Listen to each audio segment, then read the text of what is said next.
Morning every student, welcome back to my YouTube channel Study NCERT. Let's discuss the some important point of GK general knowledge, जिसमें हम पढ़ रहे थे India के बारे में और उसमें हमने डिस्कस किया था आपसे some important points of India कि नॉर्थ से साउथ तक और ईस्ट से वेस्ट तक के कितना डिस्टेंस होती है। और दूसरा पॉइंट था हमारा कि डिस्टेंस के साथ साथ हमने ये देखा था कि ईस्ट में कौन सा स्टेट पड़ता है और वेस्ट में कौन सा स्टेट पड़ता है और कहाँ पर सूरज की किरणें सबसे पहले निकलती हैं और कहाँ पर वेस्ट में सबसे बाद में कितना टाइम का अंतर होता है।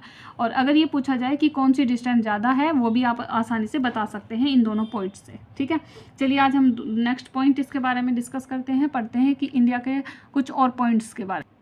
तो देखते हैं अब हम पढ़ते हैं। सबसे इसके जो मैंने पॉइंट्स हैं मैंने उनके क्वेश्चन पहले ही बना के रख लिए हैं ताकि टाइम कम लगे और आसानी से सॉल्व हो जाए। जैसे हमारे देश का नाम क्या है? भारत। ठीक है, जिसे आप इंग्लिश में इंडिया भी कहते हैं। अब पॉइंट है कि हमारे देश का नाम भारत है या इंडिया है, इसके दूसरे नाम क्या होते हैं? तो और भी दूसरे नाम है, जैसे हम इसे क्या कहते हैं? हिंदुस्तान, हिंदुस्तान कहते हैं। और आर्याव्रत भी कहा जाता है।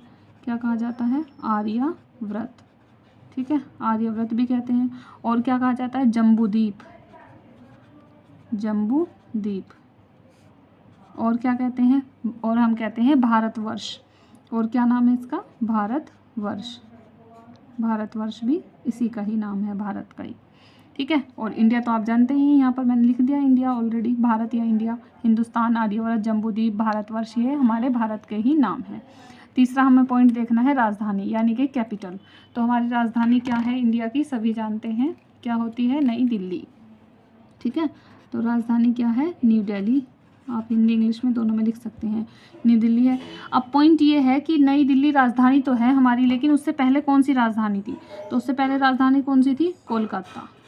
ठीक है, उससे पहले राजधानी कौन सी थी? कोलकाता। और कोलकाता कब से कब तक थी आप ये भी याद रख सकते हैं, इंपॉर्टेंट पॉइंट है ये। 1774 से लेकर, ठीक है, 1774 से लेकर 1911 तक। कहाँ से कहाँ तक? जो हमारी राजधानी थी कोलकाता, वो कहाँ से कहाँ तक थी? 1774 से लेकर 1754 और 1911 तक। और जो न्यू दिल्ली राजधानी बनी थी वो कब बनी थी? 1912 में। कब बनी थी वो? 1912 में। ठीक है, चलिए नेक्स्ट पॉइंट डिस्कस करते हैं, पॉइंट नंबर 5। चलिए नेक्स्ट पॉइंट है हमारा, मैंने क्वेश्चन ऑलरेडी बनाए हुए हैं, आप अभी देख सकते हैं। तो स्टेट कितने हैं, राज्य कितने हैं? 28 सबको पता है। और यूनियन टेरिटरी यानी कि केंद्र शासित राज्य वो कितने हैं? 8 हैं। हम ये अलग टॉपिक में डिस्कस करेंगे कि 28 राज्य कौन कौन से होते हैं और 8 यूनियन टेरिटरी कौन से हैं। अब हम बात करते हैं क्षेत्रफल का। क्षेत्रफल जो डिस्कस करेंगे इसका पॉइंट कि भारत का क्षेत्रफल कितना होता है। तो भारत का क्षेत्रफल कितना है? 32, ठीक है, 87263 स्क्वायर किलोमीटर, वर्ग किलोमीटर भी कह सकते हैं आप हिंदी में। इतना हमारा भारत का क्षेत्रफल होता है। लेकिन अगर हम बात करें कि पूरे वर्ल्ड में जो इंडिया का एरिया है वो कितने परसेंटेज में है, तो कितना है? 2.4% ओनली। इससे छोटा सा पार्ट है, 2.4% है। ठीक है, नेक्स्ट है क्वेश्चन हमारा, फिर हमारा क्षेत्रफल में कौन सा स्थान है, मतलब कि भारत का एरिया के अकॉर्डिंग कौन सा स्थान होता है। तो उसमें होता है 7th, 7वां। ठीक है, और जनसंख्या में कुछ कौन सा है? 2nd है। ठीक है, आगे समझ में। अब यहाँ पर इसे समझने के लिए अक्षांश, देशांतर ये क्या होते हैं, इन्हें समझने के लिए आपको एक पॉइंट मैं बता देती हूँ। जैसे ये ग्लोब है, ये क्या है आपका? ग्लोब है। ठीक है, तो अगर आप ऐसे लाइन खींचते हो, ये सबसे बीच में होती है, इसे कहते हैं 0 डिग्री या विषुवत रेखा। इसे क्या कहा जाता है? 0 डिग्री या इक्वेटर इंग्लिश में कहते हैं इसको। क्या कहते हैं? इक्वेटर, या भूमध्य रेखा भी आप कह सकते हैं। क्या कहेंगे? भूमध्य रेखा या विषुवत रेखा। ठीक है, तो इस तरह से जो लाइन खींची जाती है उसे कहा जाता है अक्षांश रेखाएं। क्या कहते हैं इनको? ये होती हैं अक्षांश रेखाएं। लैटिट्यूड इंग्लिश में कहा जाता है। क्या कहते हैं इंग्लिश में? लैटिट्यूड। ठीक है, फिर दूसरा कि अगर इस तरह से खींची जाती हैं ये लाइनें, ऐसे थोड़ी सी गोल से टाइप में होती हैं इस तरह से, और एक लाइन बीच में इस तरह से होती है ऐसे, तो इन्हें क्या कहा जाता है? इन्हें कहा जाता है देशांतर। ये कौन सी लाइन है? देशांतर। इन्हें इंग्लिश में कहते हैं लॉन्गिट्यूड। इंग्लिश में क्या कहते हैं? लॉन्गिट्यूड। ठीक है, तो अब पॉइंट ये है कि जो अक्षांश स्थिति है उसके अकॉर्डिंग भारत कहाँ है। तो जैसे आपने ये बनाया ग्लोब, ठीक है, देखिए यहाँ पर ये ग्लोब बनाया और बीच में कौन सी रेखा हो गई 0 डिग्री। तो अब मैं आपको यहाँ से समझाती हूँ कि ये तो हो गया आपका कौन सा अक्षांश हो गई, ठीक है। और जब हम बीच में से खींचेंगे तो ये कौन सी हो गई देशांतर। तो अब इंडिया कहाँ पर है, इंडिया यहाँ पर है, ठीक है। यहाँ पर आप मान लीजिए कि ये भारत है। तो अब आप इस लाइन के अकॉर्डिंग देखिए यहाँ पर कि अक्षांश के हिसाब से अगर आप देखते हैं तो भारत कहाँ पर है, ऊपर है, ठीक है। भारत कहाँ पर है, ऊपर। ऊपर से मतलब ये कौन सा हिस्सा हो गया, नॉर्थ हो गया। ये कौन सा हिस्सा हो गया, ईस्ट हो गया। और ये वेस्ट, और नीचे कौन सा है, साउथ है। तो अगर इस लाइन के अकॉर्डिंग आप देखेंगे, इसमें ये वाली लाइन जो है, ठीक है, इस लाइन के अकॉर्डिंग आप देखेंगे कि कहाँ पर है। तो इंडिया कहाँ पर है, ऊपर। ऊपर मतलब उत्तर की तरफ। तो आप कह सकते हैं कि अक्षांश रूप से स्थिति कहाँ पर है, उत्तर में, यानी कि नॉर्थ में, ठीक है।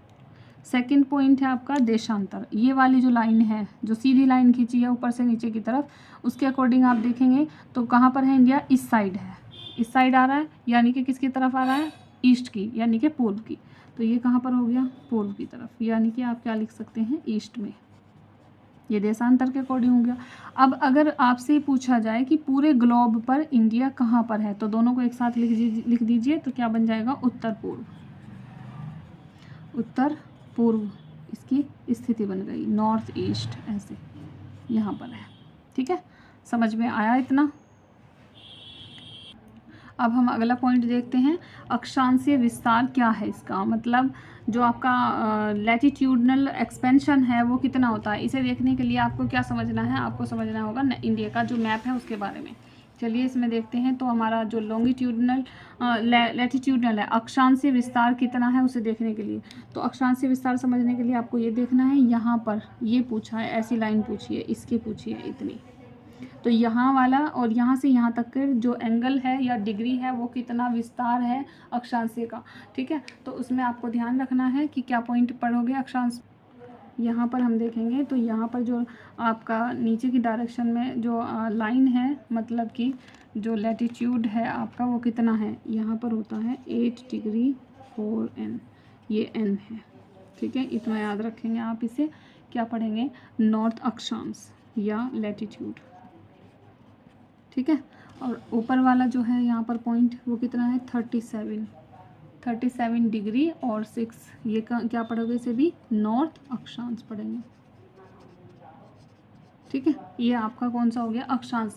जो इस तरह से लाइन ऐसे लगी होगी वो अक्षांश में आएगी। तो यहाँ पर ऊपर कितना है, उत्तरी, ये दोनों नॉर्थ में ही है क्योंकि पूरा ही नॉर्थ में है, ठीक है। पूरा इंडिया नॉर्थ में है ना, इसलिए तो दोनों पे लगा है नॉर्थ। और ये कैसी लाइन है, अक्षांश है। तो दोनों में पॉइंट क्या आ गया, नॉर्थ अक्षांश आ गया। जो ऊपर कितना है आपका 37 डिग्री 6 मिनट और नीचे का है 8 डिग्री 4। गॉट इट, इतना समझ में आया। चलिए मिलते हैं अभी इसमें नेक्स्ट पॉइंट पढ़ लेते हैं देशांतर का। तो देशांतर कितना है, यहाँ पर कितना आता है, ये वाला पॉइंट मैं यहाँ पर लिख देती हूँ। देशांतर इसमें आ नहीं रहा यहाँ पर, इसलिए इसे इधर लिख देते हैं।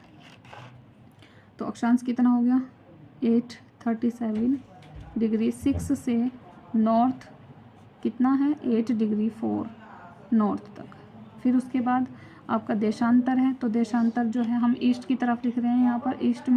ईस्ट में कितना आएगा हमारा 97 डिग्री 25 से लेकर 68 डिग्री 7 तक, जो कि हमारा क्या आएगा, ईस्ट आएगा। Thank you so much, see you in the next class.